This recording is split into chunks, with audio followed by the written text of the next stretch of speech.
William Wilson. Edgar Allan Poe. Cuento de terror. ¿Qué decir de ella? ¿Qué decir de la torva conciencia de ese espectro en mi camino? Chamberlaine, Farronida. Permitidme que por el momento me llame a mí mismo William Wilson.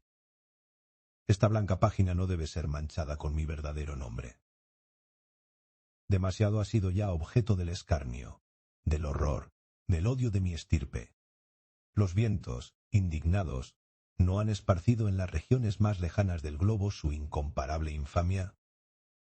Oh proscrito, oh tú, el más abandonado de los proscritos.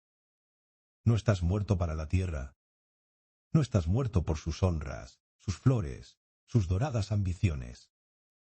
Entre tus esperanzas y el cielo, ¿no aparece suspendida para siempre una densa, lúgubre e ilimitada nube?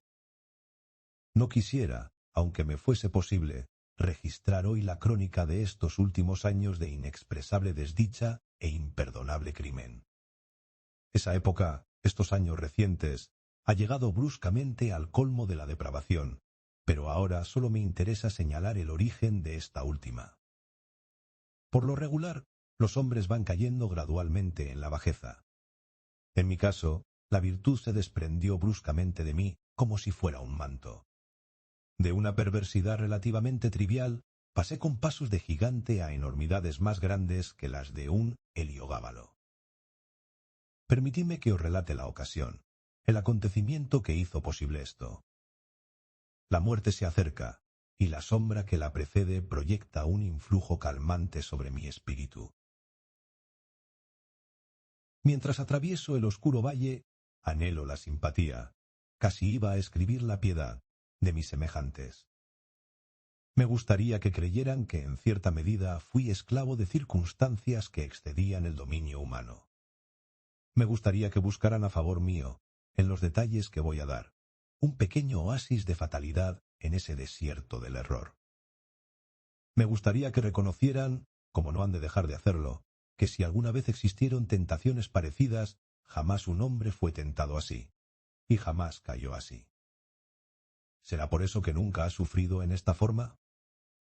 Verdaderamente, no habré vivido en un sueño. No muero víctima del horror y el misterio de la más extraña de las visiones sublunares. Desciendo de una raza cuyo temperamento imaginativo y fácilmente excitable la destacó en todo tiempo. Desde la más tierna infancia dio pruebas de haber heredado plenamente el carácter de la familia. A medida que avanzaba en años, esa modalidad se desarrolló aún más, llegando a ser por muchas razones causa de grave ansiedad para mis amigos y de perjuicios para mí. Crecí gobernando por mi cuenta, entregado a los caprichos más extravagantes y víctima de las pasiones más incontrolables. Débiles, asaltados por defectos constitucionales análogos a los míos.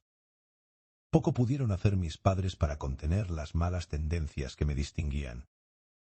Algunos menguados esfuerzos de su parte, mal dirigidos, terminaron en rotundos fracasos y, naturalmente, fueron triunfos para mí.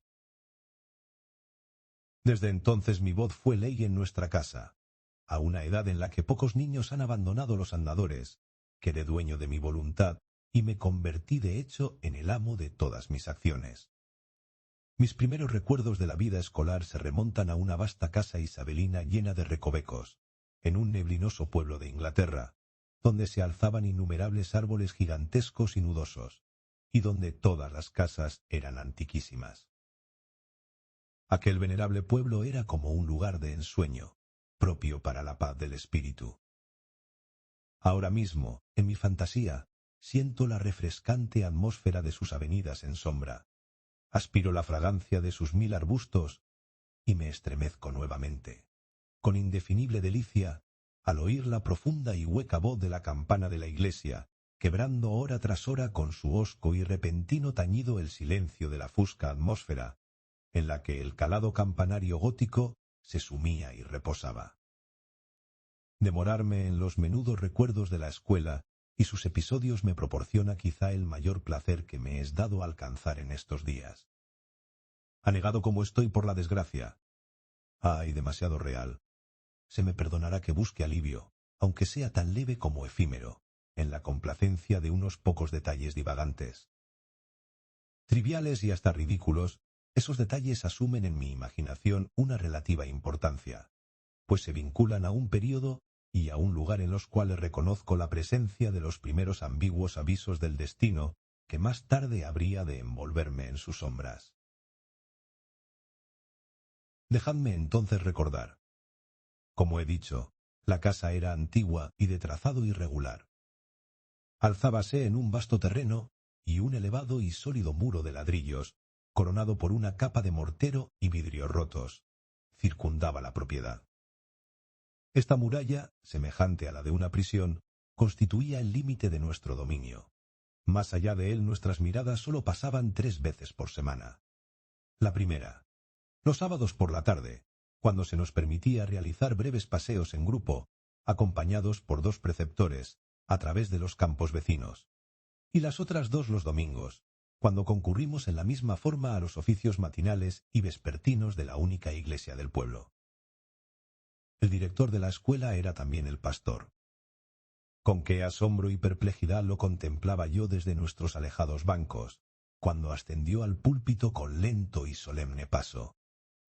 Este hombre reverente, de rostro sereno y benigno, de vestiduras satinadas que ondulaban clericalmente, de peluca cuidadosamente empolvada, tan rígida y enorme.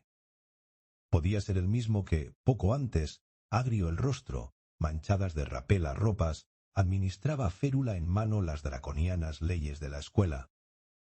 Oh inmensa paradoja, demasiado monstruosa para tener solución. En un ángulo de la espesa pared rechinaba una puerta aún más espesa. Estaba remachada y asegurada con pasadores de hierro y coronada de picas de hierro. Qué sensación de profundo temor inspiraba. Jamás se abría, salvo para las 3 salidas y retornos mencionados. Por eso, en cada crujido de sus fortísimos goznes, encontrábamos la plenitud del misterio. Un mundo de cosas para hacer solemnes observaciones, o para meditar profundamente. El dilatado muro tenía una forma irregular, con muchos espaciosos recesos. 3 o 4 de los más grandes constituían el campo de juegos. Su piso estaba nivelado y cubierto de fina grava. Me acuerdo de que no tenía árboles, ni bancos, ni nada parecido. Quedaba, claro está, en la parte posterior de la casa. En el frente había un pequeño cantero, donde crecían el boj y otros arbustos, pero a través de esta sagrada división sólo pasábamos en raras ocasiones, tales como el día del ingreso a la escuela o el de la partida, o quizá cuando nuestros padres o un amigo venían a buscarnos y partíamos alegremente a casa para pasar las vacaciones de Navidad o de verano. Aquella casa, qué extraño era aquel viejo edificio. Y para mí, qué palacio de encantamiento. Sus vueltas y revueltas no tenían fin, ni tampoco sus incomprensibles subdivisiones. En un momento dado era difícil saber con certeza en cuál de los 2 pisos se estaba. Entre un cuarto y otro había siempre 3 o 4 escalones que subían o bajaban. Las alas laterales, además, eran innumerables, inconcebibles, y volvían sobre sí mismas de tal manera que nuestras ideas más precisas con respecto a aquella casa no difieren mucho de las que abrigamos sobre el infinito. Durante mis 5 años de residencia, jamás pude establecer con precisión en qué remoto lugar se hallaban situados los pequeños dormitorios que correspondían a los 18 o 20 colegiales que seguíamos los cursos. El aula era la habitación más grande de la casa, y no puedo dejar de pensarlo, del mundo entero. Era muy larga, angosta y lúgubremente baja, con ventanas de arco gótico y techo de roble. En un ángulo remoto, que nos inspiraba espanto, había una división cuadrada de unos 8 o 10 pies, donde se hallaba el sanctum destinado a las oraciones de nuestro director, el reverendo doctor Bransby. Era una sólida estructura, de maciza puerta. Antes de abrirla en ausencia del dómine, hubiéramos preferido perecer voluntariamente por el peine forte et dure. En otros ángulos había 2 recintos similares, mucho menos reverenciados, por cierto, pero que no dejaban de inspirarnos temor. Uno de ellos contenía la cátedra del preceptor clásico, y el otro la correspondiente a inglés y matemáticas. Dispersos en el salón, cruzándose y recruzándose en interminable irregularidad, veíanse innumerables bancos y pupitres, negros y viejos, carcomidos por el tiempo, cubiertos de libros harto hojeados y tan llenos de cicatrices de iniciales, nombres completos, figuras grotescas y otros múltiples esfuerzos del cortaplumas, que habían llegado a perder lo poco que podía quedarles de su forma original en lejanos días. Un gran balde de agua aparecía en un extremo del salón, y en el otro había un reloj de formidables dimensiones. Encerrado por las macizas paredes de tan venerable academia, pasé sin tedio ni disgusto los años del tercer lustro de mi vida. El fecundo cerebro de un niño no necesita de los sucesos del mundo exterior para ocuparlo o divertirlo, y la monotonía aparentemente lúgubre de la escuela estaba llena de excitaciones más intensas que mi juventud extrajo de la lujuria o mi virilidad del crimen. Sin embargo, debo creer que el comienzo de mi desarrollo mental salió ya de lo común y tuvo incluso mucho de exagerado. En general, los hombres de edad madura no guardan un recuerdo definido de los acontecimientos de la infancia. Todo es como una sombra gris, una remembranza débil e irregular, una evocación indistinta de pequeños placeres y fantasmagóricos dolores. Pero en mi caso no ocurre así. En la infancia debo de haber sentido con todas las energías de un hombre lo que ahora hallo estampado en mi memoria con imágenes tan vívidas, tan profundas y tan duraderas como los exergos de las medallas cartaginesas. Y sin embargo, desde un punto de vista mundano, qué poco había allí para recordar. Despertarse por la mañana, volver a la cama por la noche, los estudios, las recitaciones, las vacaciones periódicas, los paseos, el campo de juegos, con sus querellas, sus pasatiempos, sus intrigas. Todo eso, por obra de un hechizo mental totalmente olvidado más tarde, llegaba a contener un mundo de sensaciones, de apasionantes incidentes, un universo de variada emoción, lleno de las más apasionadas e incitantes excitaciones. ¡Oh, qué buenos tiempos, qué siglo de hierro! El ardor, el entusiasmo y lo imperioso de mi naturaleza no tardaron en destacarme entre mis condiscípulos, y por una suave pero natural gradación fui ganando ascendencia sobre todos los que no me superan demasiado en edad, sobre todos, con una sola excepción. Se trataba de un alumno que, sin ser pariente mío, tenía mi mismo nombre y apellido, circunstancia poco notable, ya que a pesar de mi ascendencia noble, mi apellido era uno de esos que, desde tiempos inmemoriales, parecen ser propiedad común de la multitud. En este relato me he designado a mí mismo como William Wilson, nombre ficticio, pero no muy distinto del verdadero. Solo mi tocayo, entre los que formaban, según la fraseología escolar, nuestro grupo, osaba competir conmigo en los estudios, en los deportes y querellas del recreo, rehusando creer ciegamente mis afirmaciones y someterse a mi voluntad. En una palabra, pretendía oponerse a mi arbitrario dominio en todos los sentidos. Y si existe en la tierra un supremo e ilimitado despotismo, ese es el que ejerce un muchacho extraordinario sobre los espíritus de sus compañeros menos dotados. La rebelión de Wilson constituía para mí una fuente de continuo embarazo. Máxime cuando, a pesar de las bravatas que lanzaba en público acerca de él y de sus pretensiones, sentía que en el fondo le tenía miedo, y no podía dejar de pensar en la igualdad que tan fácilmente mantenía con respecto a mí, y que era prueba de su verdadera superioridad, ya que no ser superado me costaba una lucha perpetua. Empero esta superioridad, incluso esta igualdad, solo yo la reconocía. Nuestros camaradas, por una inexplicable ceguera, no parecían sospechar siquiera. La verdad es que su competencia, su oposición y, sobre todo, su impertinente y obstinada interferencia en mis propósitos eran tan hirientes como poco visibles. Wilson parecía tan exento de la ambición que espolea como de la apasionada energía que me permitía brillar. Se hubiera dicho que en su rivalidad había solo el caprichoso deseo. de contradecirme, asombrarme y mortificarme, aunque a veces yo no dejaba de observar, con una mezcla de asombro, humillación y resentimiento, que mi rival mezclaba en sus ofensas, sus insultos o sus oposiciones cierta inapropiada e intempestiva afectuosidad.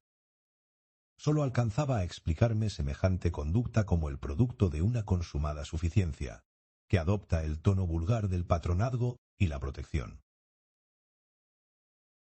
Quizá fuera este último rasgo en la conducta de Wilson, conjuntamente con la identidad de nuestros nombres y la mera coincidencia de haber ingresado en la escuela el mismo día, lo que dio origen a la convicción de que éramos hermanos, cosa que creían todos los alumnos de las clases superiores.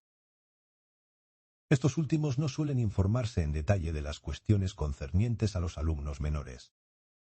Ya he dicho, o debí decir, que Wilson no estaba emparentado ni en el grado más remoto con mi familia. Pero la verdad es que, de haber sido hermanos, hubiésemos sido gemelos, ya que después de salir de la academia del doctor Bransby, supe por casualidad que mi tocayo había nacido el 19 de enero de 1813. Y la coincidencia es bien notable, pues se trata precisamente del día de mi nacimiento.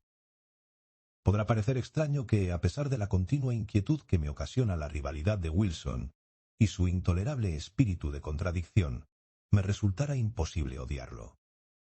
Es cierto que casi diariamente teníamos una querella, al fin de la cual, mientras me cedía públicamente la palma de la victoria, Wilson se las arreglaba de alguna manera para darme a entender que era él quien la había merecido. Pero no obstante eso, mi orgullo y una gran dignidad de su parte nos mantenía en lo que se da en llamar buenas relaciones, a la vez que diversas coincidencias en nuestros caracteres actuaban para despertar en mí un sentimiento que quizás sólo nuestra posición impedía convertir en amistad. Me es muy difícil definir e incluso describir mis verdaderos sentimientos hacia Wilson. Constituían una mezcla heterogénea y abigarrada, algo de petulante animosidad que no llegaba al odio, algo de estima, aún más de respeto, mucho miedo y un mundo de inquieta curiosidad. Casi resulta superfluo agregar, para el moralista, que Wilson y yo éramos compañeros inseparables. No hay duda que lo anómalo de esta relación encaminaba todos mis ataques, que eran muchos, francos o encubiertos por las vías de la burla o de la broma pesada, que lastiman bajo la apariencia de una diversión, en vez de convertirlos en franca y abierta hostilidad. Pero mis esfuerzos en ese sentido no siempre resultaban fructuosos, por más hábilmente que maquinara mis planes, ya que mi tocayo tenía en su carácter mucho de esa modesta y tranquila austeridad que, mientras goza de lo afilado de sus propias bromas, no ofrece ningún talón de Aquiles y rechaza toda tentativa de que alguien ría a costa suya. Solo pude encontrarle un punto vulnerable que, proveniente de una peculiaridad de su persona y originado acaso en una enfermedad constitucional, hubiera sido relegado por cualquier otro antagonista menos exasperado que yo. Mi rival tenía un defecto en los órganos vocales que le impedía alzar la voz más allá de un susurro apenas perceptible. Y yo no dejaba de aprovechar las míseras ventajas que aquel defecto me acordaba. Las represalias de Wilson eran muy variadas, pero una de las formas de su malicia me perturbaba más allá de lo natural. Jamás podré saber cómo su sagacidad llegó a descubrir que una cosa tan insignificante me ofendía. El hecho es que, una vez descubierta, no dejo de insistir en ella. Siempre había experimentado aversión hacia mi poco elegante apellido y mi nombre tan común, que era casi plebeyo. Aquellos nombres eran veneno en mi oído, y cuando el día de mi llegada, un segundo William Wilson ingresó en la academia, lo detesté por llevar ese nombre, y me sentí doblemente disgustado por el hecho de ostentar un desconocido que sería causa de una constante repetición, que estaría todo el tiempo en mi presencia, y cuyas actividades en la vida ordinaria de la escuela serían con frecuencia confundidas con las mías, por culpa de aquella odiosa coincidencia. Este sentimiento de ultraje así engendrado se fue acentuando con cada circunstancia que revelaba una semejanza, moral o física, entre mi rival y yo. En aquel tiempo no había descubierto el curioso hecho de que éramos de la misma edad, pero comprobé que teníamos la misma estatura, y que incluso nos parecíamos mucho en las facciones y el aspecto físico. También me amargaba que los alumnos de los cursos superiores estuvieran convencidos de que existía un parentesco entre ambos. En una palabra, nada podía perturbar más, aunque disimulaba cuidadosamente cualquier alusión a una semejanza intelectual, personal o familiar entre Wilson y yo. Por cierto, nada me permitía suponer, salvo en lo referente a un parentesco, que estas similaridades fueran comentadas o tan solo observadas por nuestros condiscípulos. Que él las observaba en todos sus aspectos, y con tanta claridad como yo, me resultaba evidente. Pero sólo a su extraordinaria penetración cabía atribuir el descubrimiento de que esas circunstancias le brindaron un campo tan vasto de ataque. Su réplica, que consistía en perfeccionar una imitación de mi persona, se cumplía tanto en palabras como en acciones, y Wilson desempeñaba admirablemente su papel. Copiar mi modo de vestir no era difícil. Mis actitudes y mi modo de moverse pasaron a ser suyos sin esfuerzo, y a pesar de su defecto constitucional, ni siquiera mi voz escapó a su imitación. Nunca trataba, claro está, de imitar los acentos más fuertes, pero la tonalidad general de mi voz se repetía exactamente en la suya, y su extraño susurro llegó a convertirse en el eco mismo de la mía. No me aventuraría a describir hasta qué punto este minucioso retrato, pues no cabía considerarlo una caricatura, llegó a exasperar. Me quedaba el consuelo de ser el único que reparaba en esa imitación, y no tener que soportar más que las sonrisas de complicidad y de misterioso sarcasmo de mi tocayo. Satisfecho de haber provocado en mí el penoso efecto que buscaba, parecía divertirse en secreto del aguijón que me había clavado, desdeñando sistemáticamente el aplauso general que sus astutas maniobras hubieran obtenido fácilmente. Durante muchos meses constituyó un enigma indescifrable para mí el que mis compañeros no advirtieron sus intenciones, comprobaran su cumplimiento y participaran de su mofa. Quizá la gradación de su copia no la hizo tan perceptible, o quizá debía mi seguridad a la maestría de aquel copista que, desdeñando lo literal, que es todo lo que los pobres de entendimiento ven en una pintura, sólo ofrecía el espíritu del original para que yo pudiera contemplarlo y atormentarme. He aludido más de una vez al desagradable aire protector que asumió Wilson conmigo, y de sus frecuentes interferencias en los caminos de mi voluntad. Esta interferencia solía adoptar la desagradable forma de un consejo, antes insinuado que ofrecido abiertamente. Yo lo recibía con una repugnancia que los años fueron acentuando. Y sin embargo, en este día ya tan lejano de aquellos, se ha me dado declarar con toda justicia que no recuerdo ocasión alguna en que las sugestiones de mi rival me incitaran a los errores tan frecuentes en esa edad inexperta e inmadura. Por lo menos su sentido moral, sino su talento y su sensatez, era mucho más agudo que el mío, y yo habría llegado a ser un hombre mejor y más feliz si hubiera rechazado con menos frecuencia aquellos consejos encerrados en susurros, y que en aquel entonces odiaba y despreciaba amargamente. Así las cosas, acabé por impacientarme al máximo frente a esa desagradable vigilancia, y lo que consideraba intolerable arrogancia de su parte me fue ofendiendo más y más. He dicho ya que en los primeros años de nuestra vinculación de condiscípulos, mis sentimientos hacia Wilson podrían haber derivado fácilmente a la amistad. Pero en los últimos meses de mi residencia en la academia, si bien la impertinencia de su comportamiento había disminuido mucho, mis sentimientos se inclinaron, en proporción análoga, al más profundo odio. En cierta ocasión creo que Wilson lo advirtió, y desde entonces me evitó o fingió evitarme.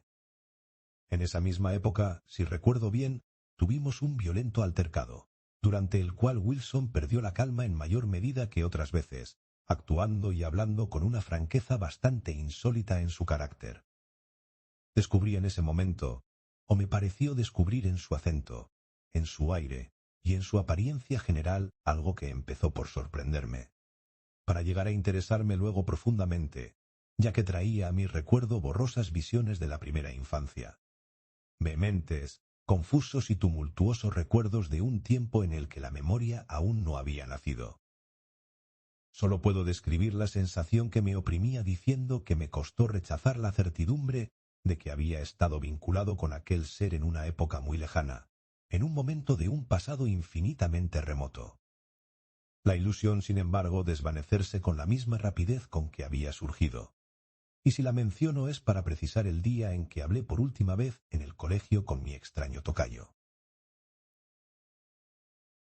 La enorme y vieja casa, con sus incontables subdivisiones, tenía varias grandes habitaciones contiguas, donde dormía la mayor parte de los estudiantes. Como era natural en un edificio tan torpemente concebido, había además cantidad de recintos menores que constituían las sobras de la estructura y que el ingenio económico del doctor Bransby había habilitado como dormitorios, aunque dado su tamaño solo. Podían contener a un ocupante. Wilson poseía uno de esos pequeños cuartos. Una noche, hacia el final de mi 5º año de estudios en la escuela, e inmediatamente después del altercado a que he aludido, me levanté cuando todos se hubieron dormido, y tomando una lámpara, me aventuré por infinitos pasadizos angostos en dirección al dormitorio de mi rival. Durante largo tiempo había estado planeando una de esas perversas bromas pesadas con las cuales fracasa hasta entonces. Me sentía dispuesto a llevarla de inmediato a la práctica, para que mi rival pudiera darse buena cuenta de toda mi malicia. Cuando llegué a su dormitorio, dejé la lámpara en el suelo, cubriéndose con una pantalla, y entré silenciosamente. Luego de avanzar unos pasos, oí su sereno respirar. Seguro de que estaba durmiendo, volví a tomar la lámpara y me aproximé al lecho. Estaba rodeado de espesas cortinas, que en cumplimiento de mi plan aparté lenta y silenciosamente, hasta que los brillantes rayos cayeron sobre el durmiente, mientras mis ojos se fijaban en el mismo instante en su rostro. Lo miré, y sentí que mi cuerpo se helaba, que un embotamiento me envolvía. Palpitaba mi corazón, temblaban las rodillas, mientras mi espíritu se sentía presa de un horror sin sentido pero intolerable. Jadeando, bajé la lámpara hasta aproximarla aún más a aquella cara. ¿Eran esos, los rasgos de William Wilson? Bien veía que eran los suyos, pero me estremecía como víctima de la calentura al imaginar que no lo eran. Pero entonces, ¿qué había en ellos para confundirme de esa manera? Lo miré mientras mi cerebro giraba en multitud de incoherentes pensamientos. No era ese su aspecto. No, así no era él en las activas horas de vigilia. El mismo nombre, la misma figura, el mismo día de ingreso a la academia. Y su obstinada e incomprensible imitación de mi actitud, de mi voz, de mis costumbres, de mi aspecto. Entraba verdaderamente dentro de los límites de la posibilidad humana que esto que ahora veía fuese meramente el resultado de su continua imitación sarcástica. Espantado y temblando cada vez más, apagué la lámpara, salí en silencio del dormitorio y escapé sin perder un momento de la vieja academia, a la que no habría de volver jamás. Luego de un lapso de algunos meses que pasé en casa sumido en una total holgazanería, entré en el colegio de Eton. El breve intervalo había bastado para apagar mi recuerdo de los acontecimientos en la escuela del doctor Bransby, o por lo menos para cambiar la naturaleza de los sentimientos que aquellos sucesos me inspiraban. La verdad y la tragedia de aquel drama no existían ya. Ahora me era posible dudar del testimonio de mis sentidos. Cada vez que recordaba el episodio me asombraba de los extremos a que puede llegar la credulidad humana, y sonreía al pensar en la extraordinaria imaginación que hereditariamente poseía. Este escepticismo estaba lejos de disminuir con el género de vida que empecé a llevar en Eton. El vórtice de irreflexiva locura en que inmediata y temerariamente me sumergí barrió con todo y no dejó más que la espuma de mis pasadas horas, devorando las impresiones sólidas o serias y dejando en el recuerdo tan solo las trivialidades de mi existencia anterior. No quiero, sin embargo, trazar aquí el derrotero de mi miserable libertinaje, que desafiaba las leyes y eludía la vigilancia del colegio. 3 años de locura se sucedieron sin ningún beneficio, arraigando en mí los vicios y aumentando de un modo insólito mi desarrollo corporal. Un día después de una semana de estúpida disipación, invité a algunos de los estudiantes más disolutos a una orgía secreta en mis habitaciones. Nos reunimos estando ya la noche avanzada, pues nuestro libertinaje habría de prolongarse hasta la mañana. Corría libremente el vino y no faltaban otras seducciones todavía más peligrosas, al punto que la gris alborada apuntaba ya en el oriente, cuando nuestras deliberantes extravagancias llegaban a su ápice. Excitado hasta la locura por las cartas y la embriaguez, me disponía a proponer un brindis especialmente blasfematorio, cuando la puerta de mi aposento se entreabrió con violencia, al tiempo que resonaba ansiosamente la voz de uno de los criados. Insistía en que una persona me reclamaba con toda urgencia en el vestíbulo. Profundamente excitado por el vino, la inesperada interrupción me alegró en vez de sorprenderme. Salí tambaleándose y en pocos pasos llegué al vestíbulo. No había luz en aquel estrecho lugar, y sólo la pálida claridad del alba alcanzaba a abrirse paso por la ventana semicircular.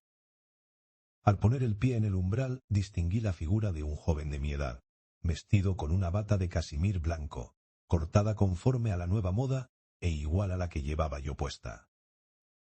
La débil luz me permitió distinguir todo eso, pero no las facciones del visitante. Al verme, vino precipitadamente a mi encuentro, y tomándome del brazo con un gesto de petulante impaciencia, murmuró en mi oído estas palabras: «William Wilson». Mi embriaguez se disipó instantáneamente.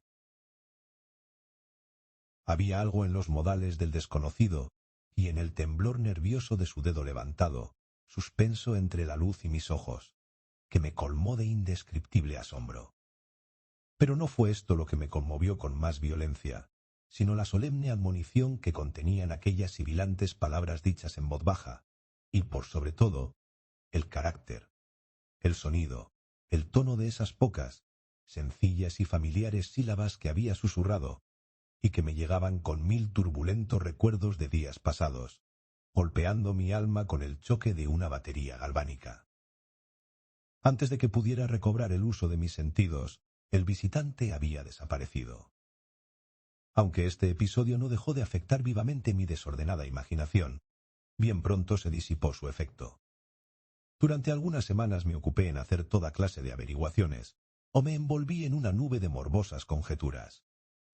No intenté negarme a mí mismo la identidad del singular personaje que se inmiscuye de tal manera en mis asuntos, o me exacerbar con sus insinuados consejos. ¿Quién era? ¿Qué era ese Wilson? ¿De dónde venía? ¿Qué propósitos abrigaba? Me fue imposible hallar respuesta a estas preguntas. Solo alcancé a averiguar que un súbito accidente acontecido en su familia lo había llevado a marcharse de la academia del doctor Bransby la misma tarde del día en que emprendí la fuga. Pero bastó poco tiempo para que dejara de pensar en todo esto, ya que mi atención estaba completamente absorbida por los proyectos de mi ingreso en Oxford. No tardé en trasladarse allá, y la irreflexiva vanidad de mis padres me proporcionó una pensión anual que me permitiría abandonarme al lujo que tanto ansiaba mi corazón y rivalizar en despilfarro con los más altivos herederos de los más ricos condados de Gran Bretaña.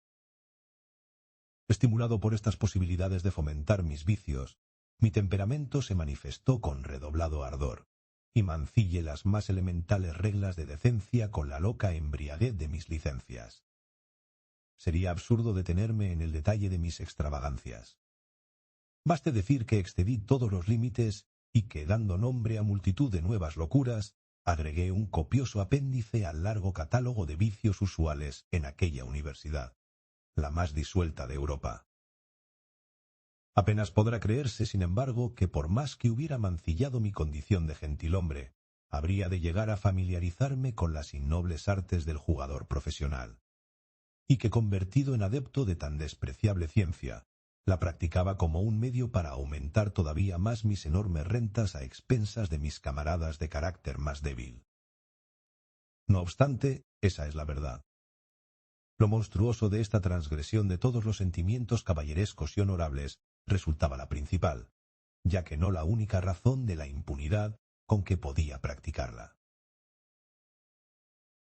¿Quién, entre mis más depravados camaradas, no hubiera dudado del testimonio de sus sentidos antes de sospechar culpable de semejantes actos al alegre, al franco, al generoso William Wilson, el más noble y liberal compañero de Oxford, cuyas locuras, al decir de sus parásitos, no eran más que locuras de la juventud y la fantasía, cuyos errores sólo eran caprichos inimitables, cuyos vicios más negros no pasaban de ligeras y atrevidas extravagancias.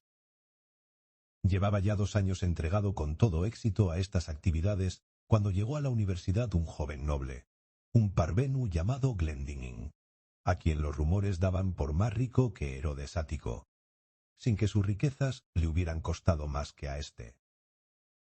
Pronto me di cuenta de que era un simple, y naturalmente lo consideré sujeto adecuado para ejercer sobre él mis habilidades. Logré hacerlo jugar conmigo varias veces, y procediendo como todos los tahúres, le permití ganar considerables sumas a fin de envolverlo más efectivamente en mis redes. Por fin, maduros mis planes, me encontré con él, decidido a que esta partida fuera decisiva, en las habitaciones de un camarada llamado Preston, que nos conocía íntimamente ambos, aunque no abrigaba la más remota sospecha de mis intenciones. Para dar a todo esto un mejor color, me había arreglado para que fuéramos 8 o 10 invitados, y me ingenié cuidadosamente a fin de que la invitación a jugar surgiera como por casualidad y que la misma víctima la propusiera. Para abreviar tema tan vil, no omití ninguna de las bajas finezas propias de estos lances, que se repiten de tal manera en todas las ocasiones similares, que cabe maravillarse de que todavía existan personas tan tontas como para caer en la trampa. Era ya muy entrada la noche cuando efectué por fin la maniobra que me dejó. Frente a Glendinning como único antagonista. El juego era mi favorito, el écarté. Interesados por el desarrollo de la partida, los invitados habían abandonado las cartas y se congregaban a nuestro alrededor. El parvenu, a quien había inducido con anterioridad a beber abundantemente, cortaba las cartas, barajaba o jugaba con una nerviosidad que su embriaguez sólo podía explicar en parte. Muy pronto se convirtió en deudor de una importante suma, y entonces, luego de beber un gran trago de oporto, hizo lo que yo esperaba fríamente. Me propuso doblar las apuestas, que eran ya extravagantemente elevadas.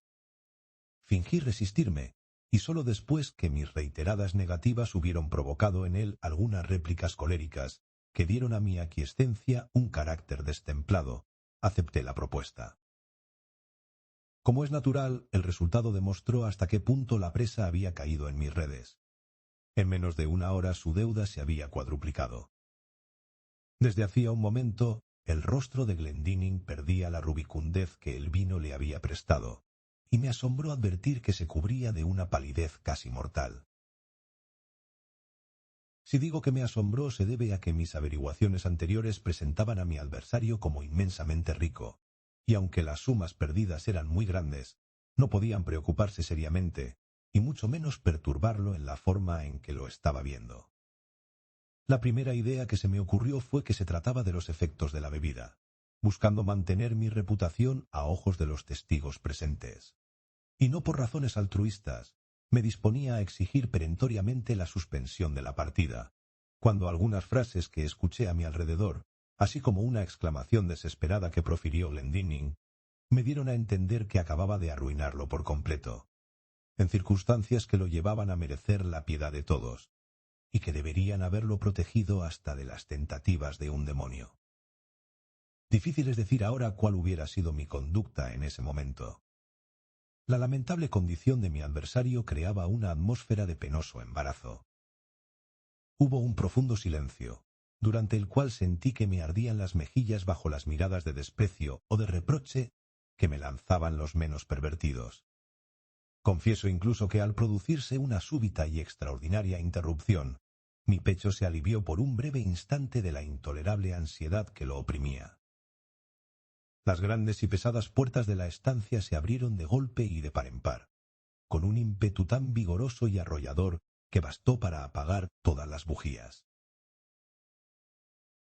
La muriente luz nos permitió, sin embargo, ver entrar a un desconocido, un hombre de mi talla, completamente embozado en una capa. La oscuridad era ahora total, y solamente podíamos sentir que aquel hombre estaba entre nosotros. Antes de que nadie pudiera recobrarse del profundo asombro que semejante conducta le había producido, oímos la voz del intruso. «Señores», dijo con una voz tan baja como clara, con un inolvidable susurro que me estremeció hasta la médula de los huesos. «Señores, no me excusé por mi conducta, ya que al obrar así no hago más que cumplir con un deber. Sin duda, ignoran ustedes quién es la persona que acaba de ganar una gran suma de dinero a Lord Glendinning.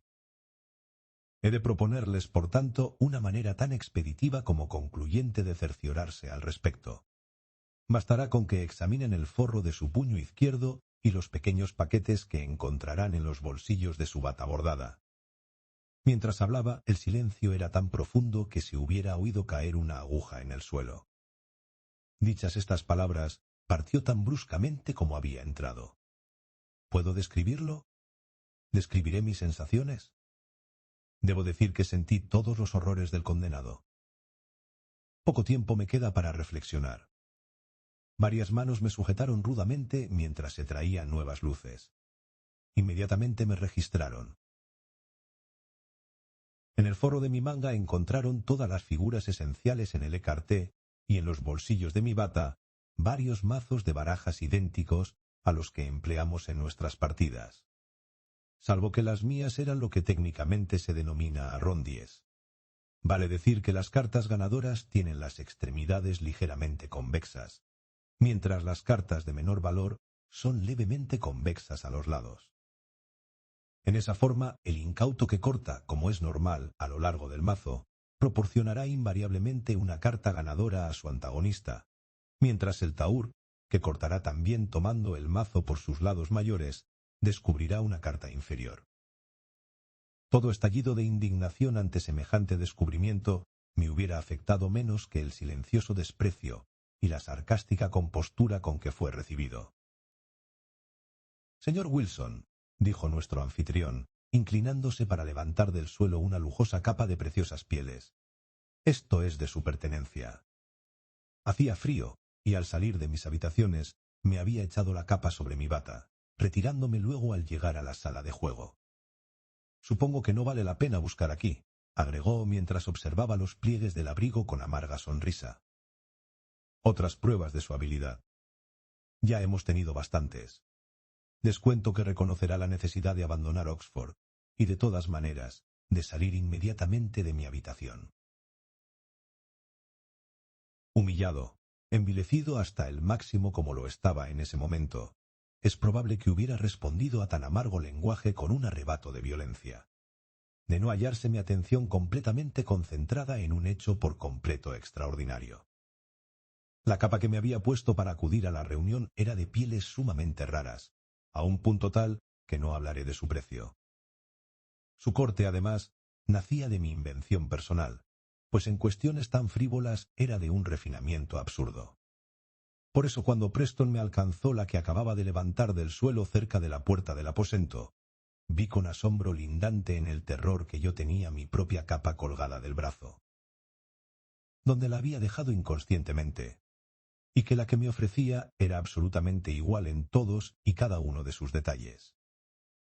El extraño personaje que me había desenmascarado estaba envuelto en una capa al entrar, y aparte de mí, ningún otro invitado llevaba capa esa noche.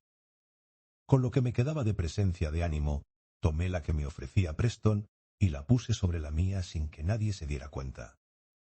Salí así de las habitaciones, desafiante el rostro, y, a la mañana siguiente, antes del alba, empecé un presuroso viaje al continente, perdido en un abismo de espanto y de vergüenza. Huía en vano.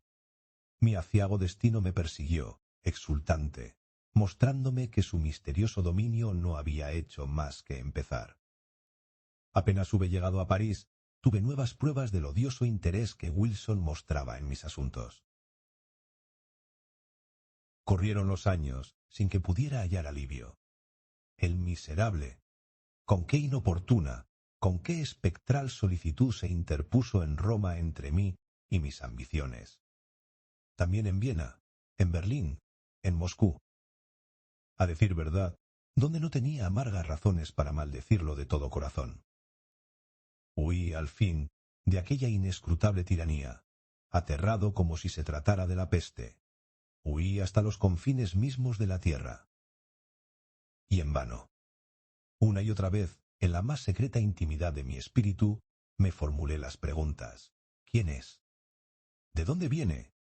¿Qué quiere? Pero las respuestas no llegaban. Minuciosamente estudié las formas, los métodos, los rasgos dominantes de aquella impertinente vigilancia. Pero incluso ahí encontré muy poco para fundar una conjetura cualquiera. Cabía advertir, sin embargo, que en las múltiples instancias en que se había cruzado en mi camino en los últimos tiempos, sólo lo había hecho para frustrar planes o malograr actos que, de cumplirse, hubieran culminado en una gran maldad. Pobre justificación, sin embargo, para una autoridad asumida tan imperiosamente. Pobre compensación para los derechos de un libre albedrío tan insultantemente estorbado. Me había visto obligado a notar asimismo que, en ese largo período, durante el cual continuó con su capricho de mostrarse vestido exactamente como yo, lográndolo con milagrosa habilidad, mi atormentador consiguió que no pudiera ver jamás su rostro las muchas veces que se interpuso en el camino de mi voluntad. Cualquiera que fuese Wilson, esto por lo menos era el colmo de la afectación y la insensatez. ¿Cómo podía haber supuesto por un instante que en mi amonestador de Eton, en el desenmascarador de Oxford, en aquel que malogró mi ambición en Roma, mi venganza en París, mi apasionado amor en Nápoles, o lo que falsamente llamaba mi avaricia en Egipto, que en él, mi archienemigo y genio maligno, dejaría yo de reconocer al William Wilson de mis días escolares, al tocayo, al compañero, al rival, al odiado y temido rival de la escuela del doctor Bransby? Imposible. Pero apresurarnos a llegar a la última escena del drama. Hasta aquel momento yo me había sometido por completo a su imperiosa dominación. El sentimiento de reverencia con que habitualmente contemplaba el elevado carácter, el majestuoso saber y la ubicuidad y omnipotencia aparentes de Wilson, sumado al terror que ciertos rasgos de su naturaleza y su arrogancia me inspiraban, habían llegado a convencerme de mi total debilidad y desamparo, sugiriendo una implícita, aunque amargamente resistida sumisión a su arbitraria voluntad. Pero en los últimos tiempos acabé entregándome por completo a la bebida, y su terrible influencia sobre mi temperamento hereditario me hizo impacientarme. Más y más frente a aquella vigilancia. Empecé a murmurar, a vacilar, a resistir. Y era sólo la imaginación la que me inducía a creer que a medida que mi firmeza aumentaba, la de mi atormentador sufría una disminución proporcional. Sea como fuere, una ardiente esperanza empezó a aguijonearme y fomentó en mis más secretos pensamientos la firme y desesperada resolución de no tolerar por más tiempo aquella esclavitud. Era en Roma, durante el carnaval del 18, en un baile de máscaras que ofrecía en su palazzo el duque napolitano di Broglio. Me había dejado arrastrar más que de costumbre por los excesos de la bebida, y la sofocante atmósfera de los atestados salones me irritaba sobremanera. Luchaba además por abrirme paso entre los invitados, cada vez más malhumorado, pues deseaba ansiosamente encontrar, no diré por qué indigna razón, a la alegre y bellísima esposa del anciano y caduco di Broglio. Con una confianza por completo desprovista de escrúpulos, me había hecho saber ella cuál sería su disfraz aquella noche, y al percibir a la distancia, me esforzaba por llegar a su lado. Pero en ese momento sentí que una mano se posaba ligeramente en mi hombro, y otra vez escuché al oído aquel profundo, inolvidable, maldito susurro. Arrebatado por un incontenible frenesí de rabia, me volví violentamente hacia el que acababa de interrumpirme y lo aferré por el cuello. Tal como lo había imaginado, su disfraz era exactamente igual al mío. Capa española de terciopelo azul y cinturón rojo, del cual pendía una espada. Una máscara de seda negra ocultaba por completo su rostro. ¡Miserable! Grité con voz enronquecida por la rabia, mientras cada sílaba que pronunciaba parecía atizar mi furia. Miserable impostor. Maldito villano. ¿No me perseguirás? No, no me perseguirás hasta la muerte. Sígueme, o te atravieso de lado a lado aquí mismo. Y me lancé fuera de la sala de baile, en dirección a una pequeña antecámara contigua, arrastrándolo conmigo. Cuando estuvimos allí, lo rechacé con violencia. Trastabilló, mientras yo cerraba la puerta con un juramento y le ordenaba ponerse en guardia. Vaciló apenas un instante. Luego, con un ligero suspiro, desenvainó la espada sin decir palabra y se aprestó a defenderse. El duelo fue breve. Yo me hallaba en un frenesí de excitación y sentía en mi brazo la energía y la fuerza de toda una multitud. En pocos segundos lo fui llevando arrolladoramente hasta acorralarlo contra una pared, y allí, teniéndolo a mi merced, le hundí varias veces la espada en el pecho con brutal ferocidad. En aquel momento alguien movió el pestillo de la puerta. Me apresuré a evitar una intrusión, volviendo inmediatamente hacia mi moribundo antagonista. Pero ¿qué lenguaje humano puede pintar esa estupefacción, ese horror que se posesionaron de mí frente al espectáculo que me esperaba? El breve instante en que había apartado mis ojos parecía haber bastado para producir un cambio material en la disposición de aquel ángulo del aposento. Donde antes no había nada, alzábase ahora un gran espejo, o por lo menos me pareció así en mi confusión. Y cuando avanzaba hacia él, en el colmo del espanto, mi propia imagen, pero cubierta de sangre y pálido el rostro, vino a mi encuentro tambaleándose. Tal me había parecido, lo repito, pero me equivocaba. Era mi antagonista, era Wilson, quien se erguía ante mí agonizante. Su máscara y su capa yacían en el suelo, donde las había arrojado.